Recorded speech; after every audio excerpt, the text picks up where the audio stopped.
Sorry, I just brought a few photos as examples to highlight some of the points. Thank you for the opportunity. So the first part of our submission was focusing on ensuring that the information that you provide and put on the websites, and particularly where it is public consultation, is actually accessible. Often we find with information that it's not designed in a way that someone who doesn't visually access that information can get the same level of detail as someone who has full normal vision. The other issue is for those with low vision, often the information is presented in colours and formats and tables that when you look at it, just half the information may be visible, the other half isn't. So if you think about it, when information goes out, if you photocopy it and it comes back, you can't read it, then it's not legible on a website, so don't do it. So black on white, white on black, your yellows and blacks are the best contrast. And, you know, I do every year sit here and say the same thing, but it would be really good to see that uptake. The other thing is presenting documents that can be accessed by those who use voice programs, and making sure that if a PDF is the only way that some people can access that information, if the rest of it can't be gone through, is make sure the PDFs are set up with the right alternative text and formatting that someone can utilise it and make good use of going through a document. The diagrams and graphs are no use to anyone if they don't have that alternative text. Yeah. When you say you come and do this over and over again, do you actually access directly the people who are doing the website stuff? We provide this information to the council and we do have a digital accessible consultancy team who spend a lot of time. One of them is actually based here in Christchurch, who works with a lot of local authorities. Yeah, so it'd be really good to see the uptake. Brilliant. Okay, so the other thing that concerns the Blind Foundation, and in my role is a technical environmental awareness advisor, so I work with a lot of the councils around the country, a lot of local businesses, private companies, regional authorities to talk about design and making sure the environment and buildings are accessible. These are just some of the examples. Brand new intersection by the airport where it's been a new footpath. Some of the issues are around some of the existing rebuilding, and I've spoken to Skirt over the last couple of years as well, and there was an agreement through the council to put back better than was where there were obvious issues that it wasn't going to be a huge budget blowout to actually improve it. Each street should have 2 cut downs. The problem with this one is it's angled into the middle of the intersection. You're asking people with mobility scooters, with walking frames, with canes, etc., to enter the parallel traffic before realigning by doing that. And you can see the mess they've had to make with the tactile tiles, and we've actually put them in slightly wrongly, even though we consulted. It just makes the rest of the design awkward, it looks ugly, and it's difficult to use independently. There was no reason why a brand new intersection had to have a joint cut down like that leading into the middle of an intersection. It happens over and over again, and that communication amongst the different groups as well who work there. One of the other things is who consents around rebuilds of properties. Again, over and over, we're asking people to enter the road and then giving them minimal. Outside your own building, it's 0.9 is the clearway for the walkway through Hereford Street. Well and truly understand it. Yes, I carry a tape measure with me. Well and truly, you couldn't get a guide dog handler and a person walking. What happened on Beeley Ave during all that work was the guide dog handlers, we've got several that walked to our building in St Albans, walked on the roadside of the cones, because that's the only way. And the wheelchair users did the same, and the mobility scooters did the same. They were out in traffic. You can't see the fencing until you hit it, and then suddenly on an intersection like Cranford Street, they ask you to cross the road before the traffic light. It's not going to happen for those that have low vision. Some of the other issues that have happened around consenting and probably a little bit of the lack of communication, and I think you guys are already aware of this as CCS, BJ brought this to the attention. I'm sorry he wasn't here today. The crossfall on this footpath leads everyone into the gutter because the buildings were asked to be built up, the curb line stayed the same, and the crossfall was just put in. People avoid this, and the optometrist, who's a low vision specialist there, his clients battle to get the door open as well because of the slope they're on when they've got to open the door. 2 curbs out of the 3 horrific ones we have. The answer on the Colombo Street Beeley intersection was paint a yellow line and people won't trip over it. There's a major bus stop there, major bus route, after hours clinic on the other side, Cranford Street with Westminster, where the the day they did it, I met the guys doing it. Again, their answer was suddenly cut it off, and now planters have appeared, but all of these sandwich boards that turn up again and there force everybody out. You can't open your passenger door sitting next to that. My old favourite, the Garang Condon Centre. So when we're starting to talk a little bit about recreation facilities, this was the accessible entrance to the pool. If we had been consulted on earlier and through the design phase, this would never have happened. This is the things we're asking about. Cutting back to roading just a little bit, because the bus infrastructure, our clients rely heavily on busing. They can't drive and taxis are expensive. So getting to facilities like your recreation facilities, and it's been interesting listening to the other speakers, the hubs don't work for our clients, full stop. We're now having people changing buses 3 to 4 times with those hubs to do their journey. When you have an impairment, it's very tiring. It adds to your day, adds to your journey time. Why would you even bother sometimes going out if you know that it's going to be a challenge, particularly in bad weather? The hubs are not well designed. We totally disagree with the way they are on the streets. They should have been incorporated into building facilities. We fully supported the Riccarton Road doing something more, putting them next to the traffic lights. You end up with the drivers every day taking challenges to deal with pedestrians who are changing between those hubs. They just cross the road straight out. There's no facility for them to encourage them to cross in one place or to give them a prioritised crossing. It's completely missing from the design. There's a lot of disconnect. The hubs, the Northlands one blocks the footpath, so the pedestrians can't actually get through. We have presented a lot of these issues to ECAN as well. There's a total disconnect around some of the design, and I know it's different groups talking to each other and then talking to the malls and getting them to take on board. If that's where the bus interchanges best sit, and I understand with Northlands they withdrew at the last minute that it became an issue.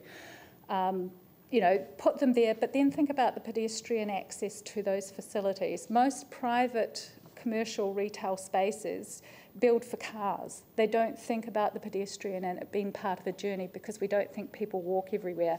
If you want to reduce single vehicle occupancy, build them roads, they will come. Make it harder for them, they'll get on the bus or the train. So those two things are very important for us. This is another building went up after the September earthquakes. This is the main entry. The accessible entry is behind a fence that you've got to get someone's attention to let you into that. It's a commercial property. So these things are still being consented by the teams within council. We're really keen to do awareness and training. I've done a lot of training with the roading team. But there must be some level of understanding that there needs to be an accessibility audit. And I know with Sarah, we're involved with some of the work with the rebuild.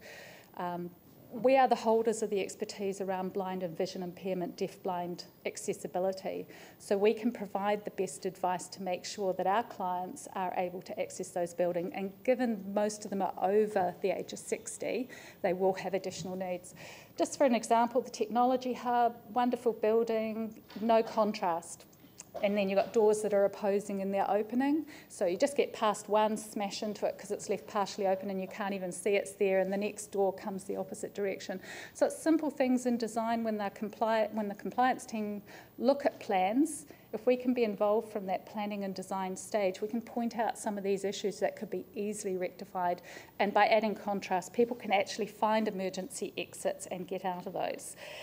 In the same token, the Botanic Gardens, which has just opened the new information centre, we're already getting feedback from clients that it's too difficult, they're not going back. It's difficult. Try getting in there in a wheelchair. Just go in a wheelchair and see if you can work out how you're meant to get in that building for a start and how with low vision you get in that building.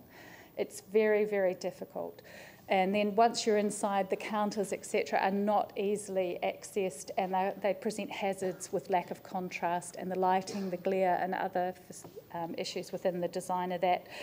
I also encourage, beyond Rec and Leisure and the Botanic Gardens, is, you know, when you look at the council owns a lot of facilities such as the airport is not that accessible for our clients. Think of the journey if you arrive there with low vision, deaf blind by bus or by taxi. How do you even find the door to get into the airport building?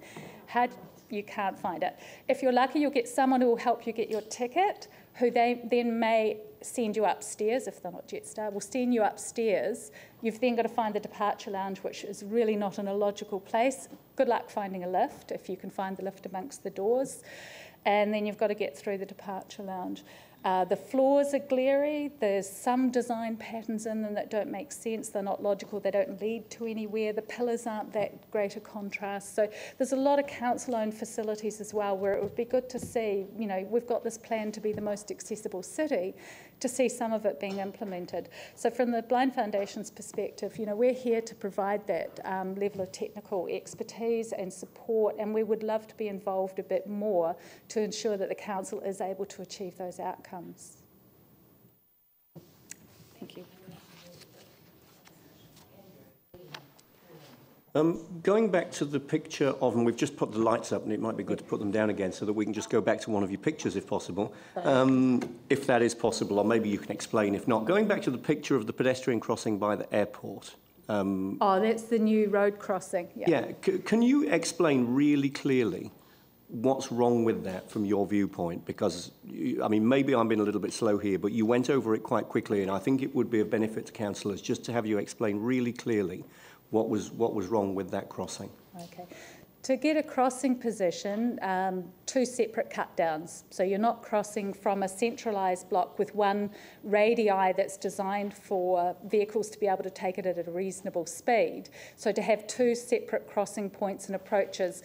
As the developments happen around this area, there will be a second path come in at some stage, but to lead you directly to the crossing position. So for this one, there was a fully blended radii that slopes into the middle of the intersection, and that's what happens when you put one cut down in, is they bring you into the middle of an intersection. So the slope encourages, but if you've got a mobility aid and you're not that confident, you will follow that slope down. So it takes you into the parallel traffic before you realign. When you're blind and have low vision, that's why the tactile tiles are there. The leading edge of those tiles gives you the direction of the cross. So they start to get messy when they go in as well, and you need more of them to make sure people don't walk through the middle or step over them and miss them and end up in front of a truck.